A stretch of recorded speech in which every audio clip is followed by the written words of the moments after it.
Good evening, y'all. Yo, first and foremost, graduates, give yourselves a round of applause, please.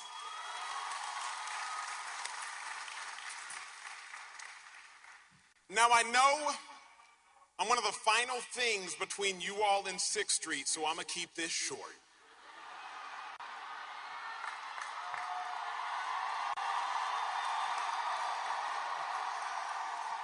Okay, look, if you are sitting in these seats, you find yourselves in one of two buckets.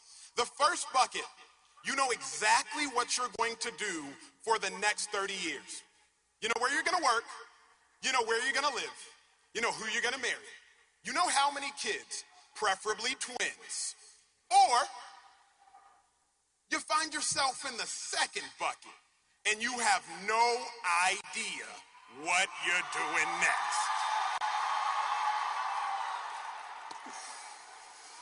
Now, I'm going to be honest. Whichever bucket you find yourself in and whatever you think your life is going to look like, you're wrong. And I couldn't be more excited that you're wrong. Because life never looks anything like we plan it to look like. Many of you sitting in these seats will be working in a profession that doesn't exist yet. Many of you sitting in these seats will find a cure for a disease that hasn't hit yet. Many of you sitting in these seats will solve a crisis that hasn't struck yet. And I can't wait to watch. At Texas, we say what starts here changes the world. But they never really told us how to change the world. So for the next 15 minutes, I'm going to give you all the 3 tips that you have to follow if you want to change the world.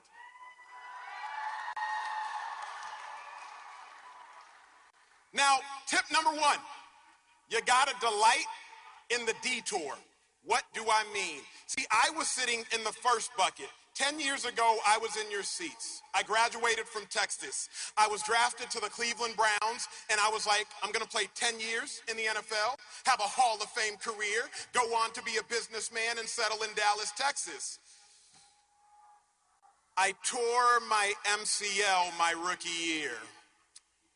That didn't happen. I ended up getting traded to the Philadelphia Eagles. Cleveland, Philadelphia, I still couldn't find either place on the map, but it was fine.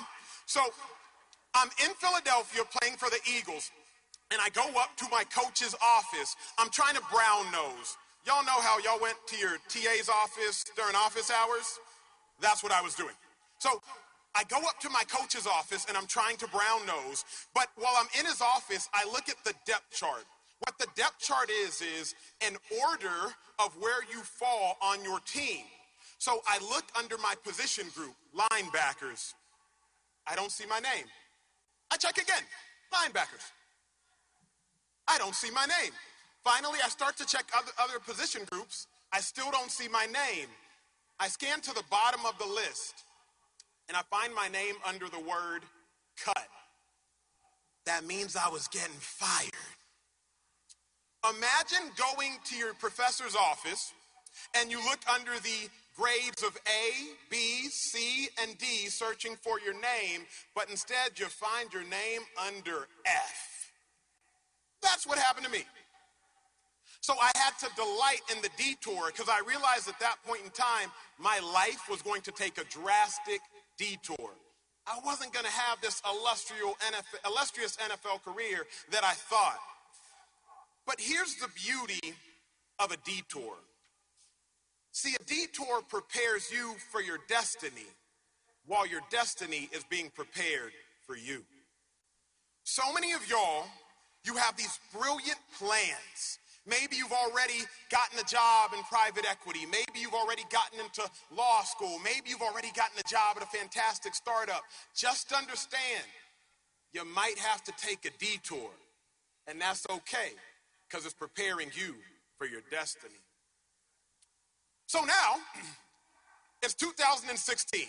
I'm out of the NFL. I have broken my thumb. I have torn my quad. I have a sports hernia. I have torn my MCL, and I've torn my other MCL. I'm in Austin. I'm in grad school. I'm unemployed. I email every news director in Austin, all the local stations, because I was trying to get a job, y'all. I got to change the world, right? I email every news director in Austin, and by the grace of God, one news director, Pam Vaught from Fox 7 Austin, she responds. And that's how I get into TV. If you want to change the world, you got to delight in the detour. That's the first point. But if you want to change the world, the second point, you got to be illogical. So what is being illogical? Being illogical is believing that it is so, even when it's not so, so that it can be so.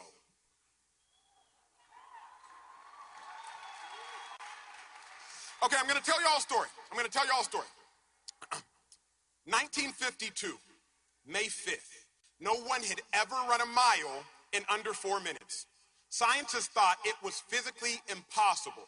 If you were to run a mile in under 4 minutes, your heart would literally explode. That's what scientists suggested. But one man in Oxford, England, Roger Bannister, he was illogical. He said to himself, this can be done, even though it hasn't been done, and I'm going to make it happen.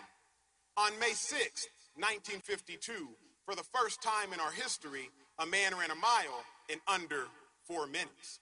That's what being illogical looked like then. But what does being illogical look like now?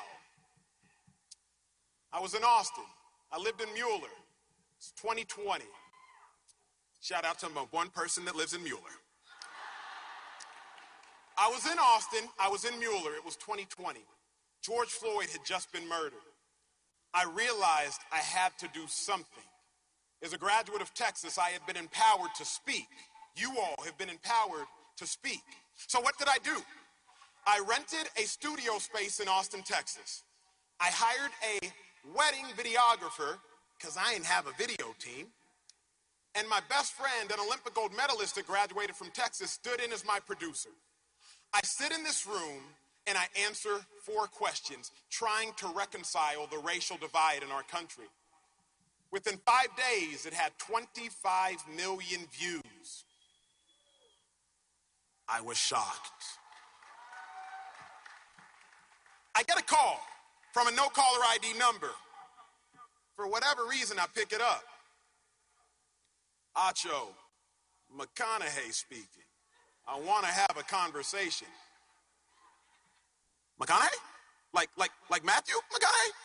Yeah, man, I want to have a conversation. I was like, okay. I start stuttering.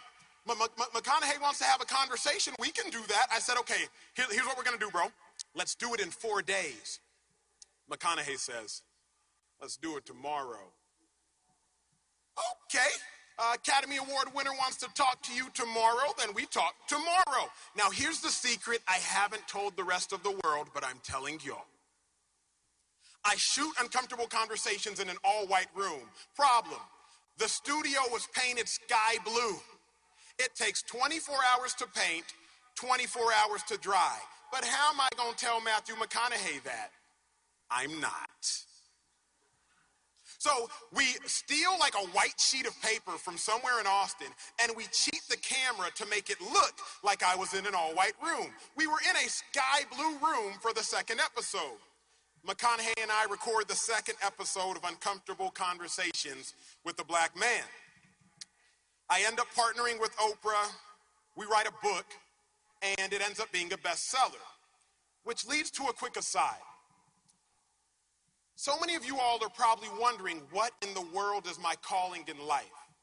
To that I say this: your calling will call you. Just pick up. See,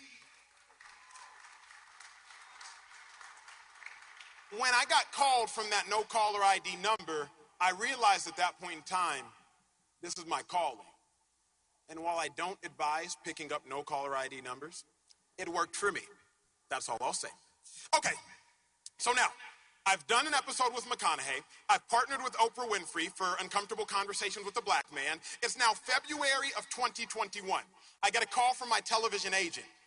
He says, hey, Acho, I just got a call from the producers of The Bachelor.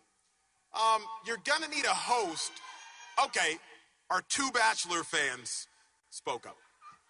I just got a call from the producers of The Bachelor. They want you to host their After the Final Rose episode. It's gonna be viewed by 7 to 10 million people, but no pressure. Okay. So now I'm in Los Angeles.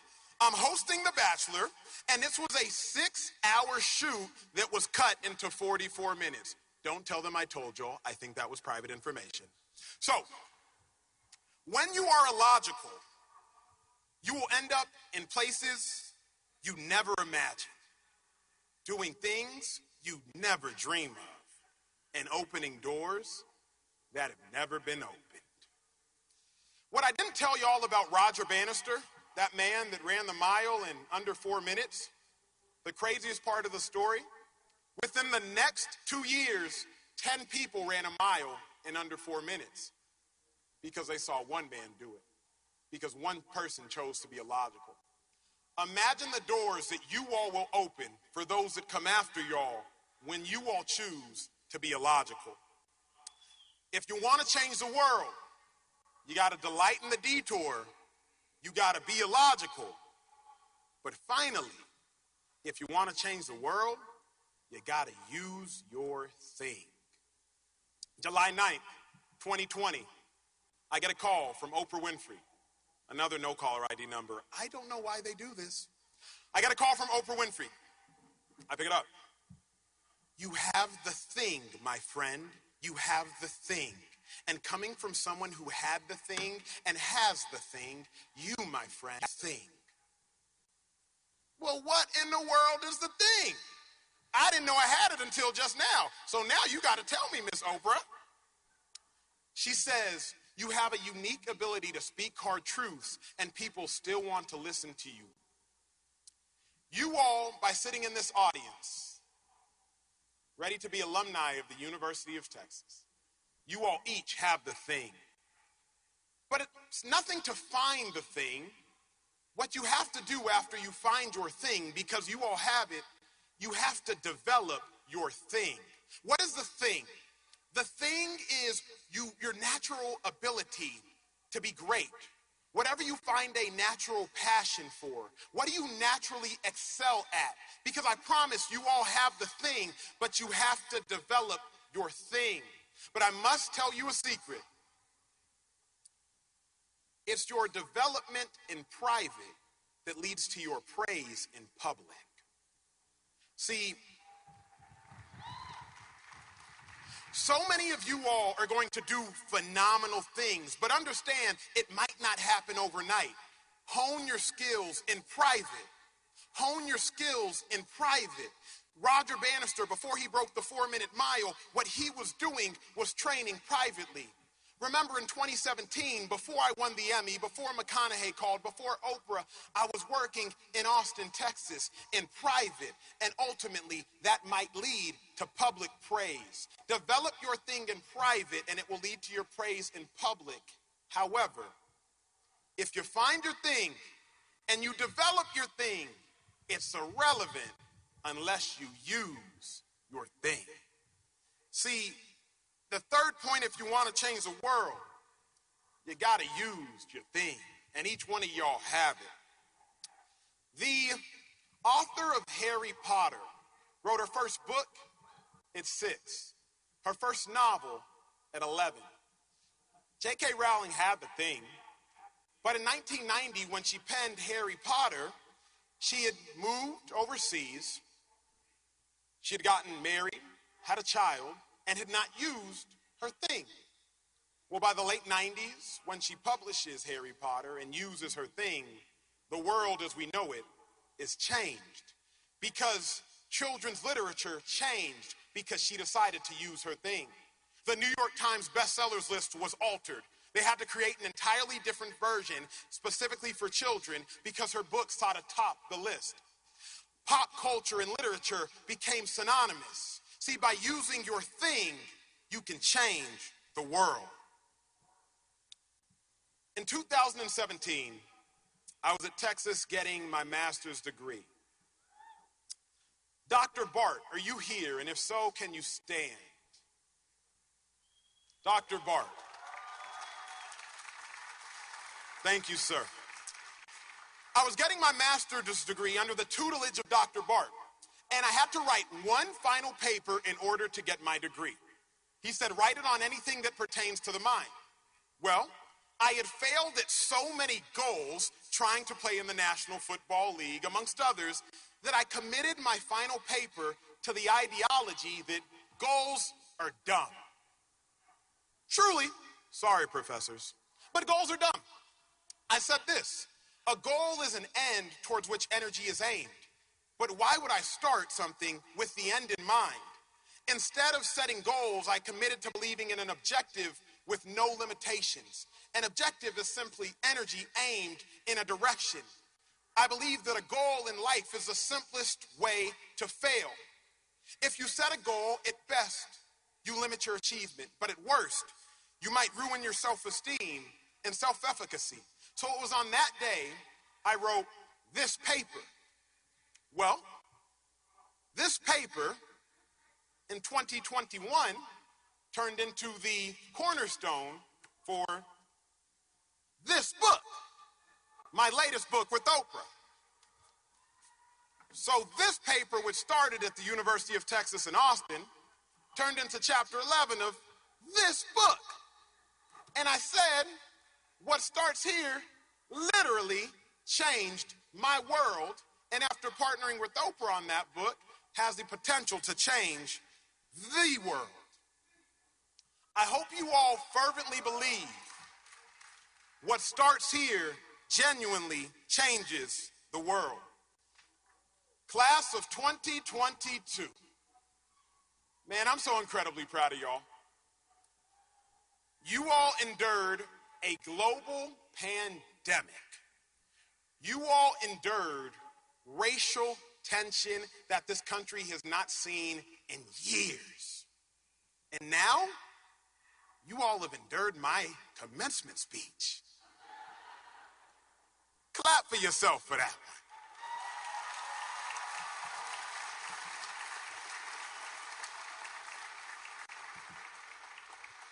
Giving you all my verbal appreciation is simply not enough. You all are too incredible. So instead, I'm giving every student a copy of my book.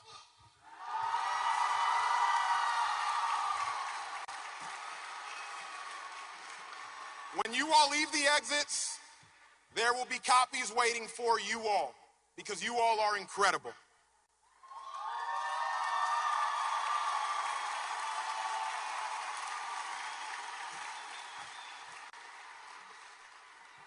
Class of 2022, you all have started here, but now it's time to go change the world. Okay. Thank you, class of 2022.